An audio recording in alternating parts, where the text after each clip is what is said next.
Hello everybody, my name's Simon Bradwell from ebm-papst here in Melbourne, and today I want to talk to you about energy efficiency and carbon abatement. So many companies around the world are now starting to look at their activities in terms of their carbon equivalent or their carbon emissions associated with the things that they do, ourselves included. This is going to be really significant for us as engineers, especially engineers operating inside the built environment. Let me explain the reasons why. So first of all, let's take an air handling unit inside a normal commercial building and we upgrade the fan. So we change the fan from a belt-driven forward curve to an EC plug fan. And this might save 2,000, 5,000 kilowatt hours in a year, something like that, which as far as electricity saving is concerned, it might be $5,000 or something like that per annum, and over its lifetime, $50,000, say. Now, when we start looking at this in terms of carbon and carbon equivalent, there's also a secondary saving because normally the company would have to offset the carbon emissions associated with that energy consumption. And by saving that energy consumption, we've also saved the company the cost of carbon abatement.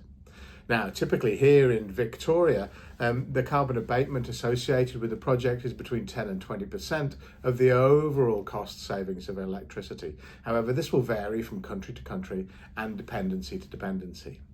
So let's have a look why that happens. So in this image, you can see Scope 1, Scope 2 and Scope 3 emissions. Scope 1 are typically direct emissions, Scope 2 are typically purchased electricity, and Scope 3 are sort of other indirect emissions, both upstream and downstream. Now, as an organisation, we here at ebm-papst Australia and New Zealand are just finishing our Scope 1 and Scope 2 and Scope 3 assessments with the Australian government, and we've set boundaries on the calculations of those scopes, which we believe are within our control. However, let's have a look at the Scope 1 and Scope 2 associated with a product life cycle. Now here in this image, you can see a product life cycle for an EC fan and how we look at everything from the raw material all the way up to its disposable and its end of life, and how each of the elements of the life cycle of the product can be seen in terms of Scope 1, Scope 2 and Scope 3. Now, for all of us that are manufacturers around the world, whether we make air conditioning units or ventilation units or fans such as ourselves, the systems associated with this type of calculation that's shown in this diagram are all very similar. Now, so what we do is we go through all of these calculations and we then come up with a carbon abatement. Going back to the example of the air handling unit, it's really important now to note that there are two savings associated with an upgrade or the use of an energy efficient product. First of all, there's electricity power saving, and then there's the saving of the carbon abatement as well.